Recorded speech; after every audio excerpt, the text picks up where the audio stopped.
together as that chemical. The energy will slow down and condense together as that structure. Structure is waveform, waveform is structure. You cannot resist it any more than you can resist a heroin addiction. Okay, so when you say, oh, well, okay, sex is the problem, I got to stop sex. No, it doesn't work that way. You can't. You won't. Watch, you won't be able to. You think you will, but you won't. It's not how you get over an addiction. See, with love, you cannot emit love. That's a mistake some people make. I had to correct a shaman on that. She said, John, you have to radiate your love at them to plug them in. I was like, okay. So she said, point your finger at them and send your love through your hand. All of a sudden I see this like smoky disturbance in the air of my energy being sucked out of my hand and gobbled up, and thank you very much. That was good. That's basically what happened. Then my arm hurt because that essence was taken out. And then I realized through this that you cannot emit love, you can only love. You have no control over love. Therefore, how can you direct it? How can you take it and whip it over there or whip it over there? Love cannot serve the mind. Connect to love and then love what you want to get love, which doesn't require aiming your finger at it or focusing on it or trying to radiate love at it. No, that's structure. That's only structure that you're radiating. That energy. Just love it and the energy will bathe it. It's the only way you can do it. There is no effort, there's no procedure or protocol you can take to emit love. Love directs you, you don't direct love. Love can make you go up to somebody and scratch their back for them. But you can't go up with the intent to scratch their back to make them feel loved. To think the scratching of the back will create love in them. No.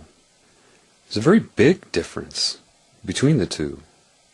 When I had that upload on Christmas and I was talking about the keys to God, let me be specific about that now.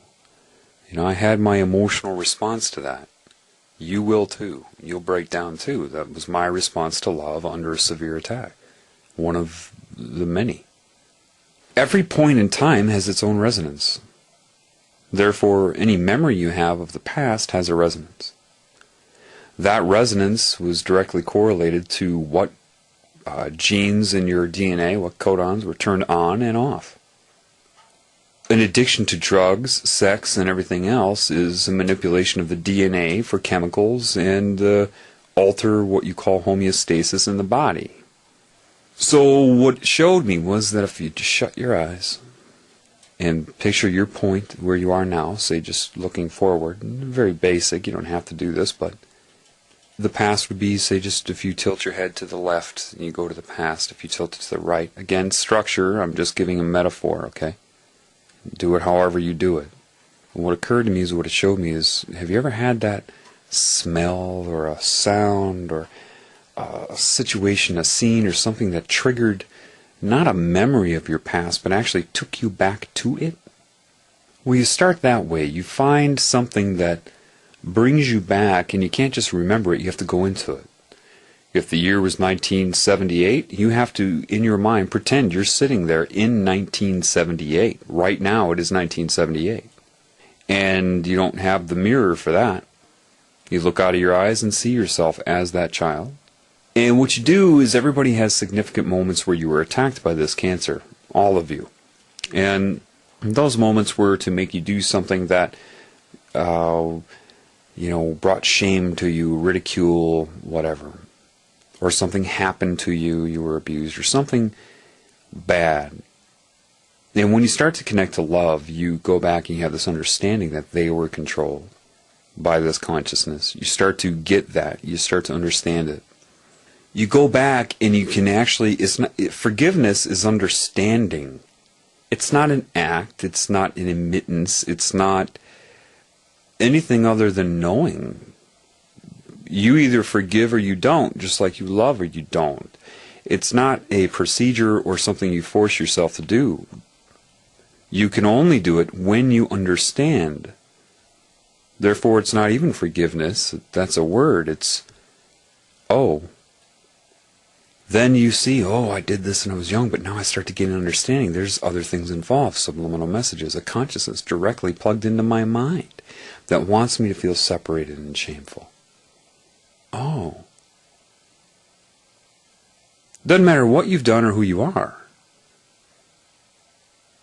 See, if part of my body gets sick and it's being played out as cells attacking each other in the worst brutal ways inside my body, cancer and allergies would go hand in hand based upon that. Autoimmune disorders. What are you going to do? Punish it? Or do you just want it to heal so you can go on with your life? Which is it? Well, I'd like to heal, but you know what? I think I'm going to turn you into a cancer cell and punish you. Because you became disconnected and started attacking other parts of me. You, Mr. Group of Cells, and you, Mrs. Group of Cells, or whoever you are. And I'm going to punish you now. No, you're not going to do that. So what makes you think that the Creator is going to do that to you? If you knew how appalling the attack on your own body and an autoimmune disorder was inside your own body, or a cancer, how the consciousness is being played out, the torture, older cells destroying newer cells. On that level, they can't understand it. That's the anger inside the tumor itself. It's only when you connect to all perceptions at once, being part of them, being part of you, being part of something larger, and everything at once, when you spontaneously heal. What makes you think it's any different here, in an infinite scale? You need to be able to forgive, obviously, the people doing the most horrendous thing. Now, forgiveness doesn't mean you allow them to continue, because love will always do and guide you to do what it believes is right. You can't not lie. Lying is no different than telling the truth. If you intend on doing that, if you intend to do it, when you're connected to love, you just will tell the truth. It's more about not what you do, but the intent of what you do, which you cannot constrain to rules and guidelines. What is right in one situation with one person may not be right for that person if they're in a different emotional state and you are in a week from the first time. You cannot remember what is right and wrong. Life offers an infinite possibility of interaction.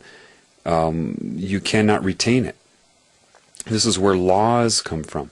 Rules, political correctness. The whole thing is an arrest on life itself. You don't need laws. If you're connected to love, you live it. You don't need to adhere to something. The very fact that there are laws here shows that there is a major problem. Forgiveness is understanding. And first you need to forgive yourself. Because you were manipulated. It doesn't matter if you can perceive it yet. I can. You have no idea what's going on. You were manipulated to do everything you've ever done to other people. The whole point is to make you attack other people and to be separate from them, and there are varying degrees. You cannot accept the judgment of man, because the man is connected to this Cancer energy. You have some person commit a crime that lives down the road from you, and you're so quick to point your finger at them. What if it was your own son or daughter that committed that crime? Would you be pointing your finger at them? Well, no. Why do they deserve your love? And the one down the street does not. You're insane. It's your love for your child that makes you sympathize. Even though you don't understand what did it to them, you still have more of that love, the broader perspective. Yet you reserve that for your nuclear family or close friends? That doesn't mean covering up for them. If you're, say, a drug addict